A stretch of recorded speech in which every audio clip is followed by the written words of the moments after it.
አሁን ወደ verb to be's እንሂድ። verb to be means just መሆን የመሆን ግስ ይባላሉ።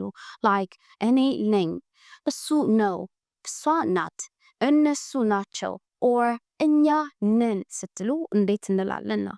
there are three verb to be's ለpresent ወይንም ለአሁን ላይ የምንጠቀማቸው it is am, is and are.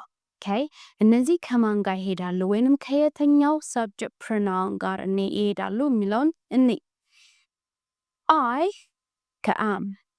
For example, I am a teacher. Okay, you can say I am a student or I am beautiful. That's possible.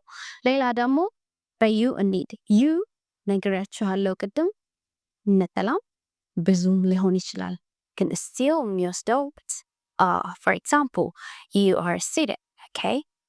or you are students ነጠላም ብዙ